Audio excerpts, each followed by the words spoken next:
आज की प्रेरक बौद्ध कहानी है सपने सच होते हैं। बहुत पुरानी बात है।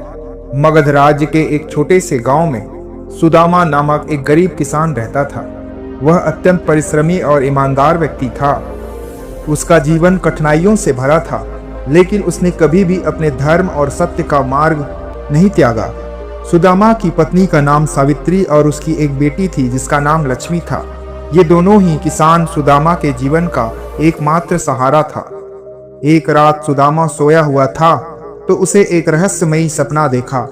उसने स्वयं को एक बड़े से कमल के फूल के बाग में पाया, जहां उसे एक दिव्य साधु बुला रहा था।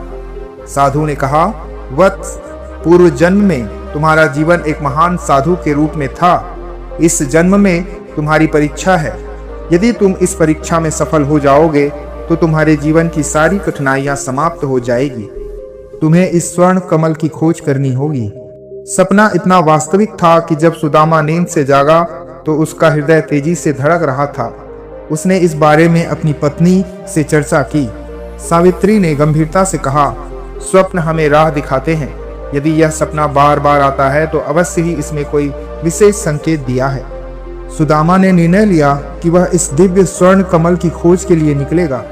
अपनी बेटी को गले लगाकर उसने वचन दे दिया कि मैं शीघ्र ही लौटूंगा, और जब लौटूंगा तो हम सभी के जीवन में खुशहाली आएगी। उसने यात्रा आरंभ की। मार्ग कठिन था।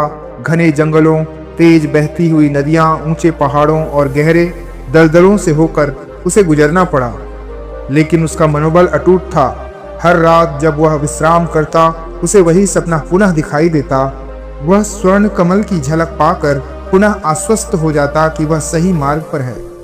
आगे सुदामा को 3 परीक्षाओं से गुजरना पड़ा। पहला, लालच पर विजय। एक दिन सुदामा एक समृद्ध नगर पहुंचा। वहां के लोग वैभवशाली जीवन जी रहे थे। बाजारों में सोना चांदी बिक रहा था और हर कोई भोग विलास में मग्न था। नगर के एक धनी व्यापारी ने सुदामा को बुलाकर कहा, तुम गरीब किसान हो। यदि तुम मेरी सेवा करोगे तो मैं तुम्हें असीम धन दूंगा। तुम्हें भटकने की कोई आवश्यकता नहीं। सुदामा कुछ क्षण के लिए रुका और विचार किया, लेकिन उसे अपने स्वप्न की याद आई। उसने सोचा, यह धन केवल बाहरी संपत्ति है, मुझे अपनी असली यात्रा को नहीं भूलना चाहिए। उसने उस व्यापारी के प्रस्ताव को ठुकरा दिया और आगे बढ़ गया। जैसे ही उसने नगर को पार किया उसे आभास हुआ कि यह पहली परीक्षा थी। आगे दूसरी परीक्षा, भय का सामना। यात्रा के कुछ दिनों बाद सुदामा एक घने जंगल में पहुंचा। रात हो चुकी थी, चारों ओर घोर अंधेरा था। अचानक भयानक गर्जना के साथ एक सिंह प्रकट हुआ। वह दहाड़ते हुए सुदामा की ओर बढ़ा। सुदामा डर तो गया, लेकिन उसने अपने भीतर साहस बटोरा और ध्यान लगाया। उसने मन ही मन बुद्ध के उपदेशों का स्मरण किया। भय केवल अज्ञान का परिणाम है। जो सत्य और धर्म के मार्ग पर चलता है उसे कोई हानि नहीं पहुंचा सकता। अचानक सिंह ने आक्रमण करना बंद कर दिया और धीरे धीरे अंधकार में विलीन हो गया। सुदामा की यह दूसरी परीक्षा थी। तीसरी परीक्षा, अहंकार का नाश। कुछ दिनों की यात्रा के बाद सुदामा एक पहाड़ी पर पहुंचा।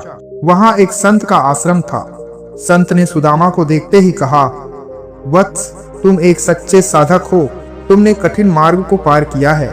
अब तुम स्वयं को इस संसार से मुक्त कर सकते हो। यहाँ रहकर साधना करो और मोक्ष प्राप्त करो। सुदामा इस प्रस्ताव से मोहित हो गया। उसने सोचा कि मुझे मोक्ष मिल जाए तो मुझे इस कठिन जीवन से छुटकारा मिल जाएगा।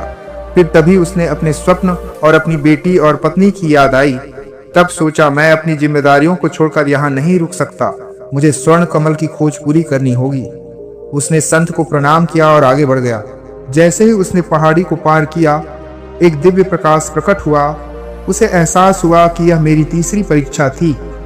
आखिरकार आगे बढ़ते हुए सुदामा एक पवित्र झील के किनारे पहुंचा। झील के मध्य में एक विशाल स्वर्ण कमल खिला हुआ था, जिसकी आभा चारों ओर फैल रही थी।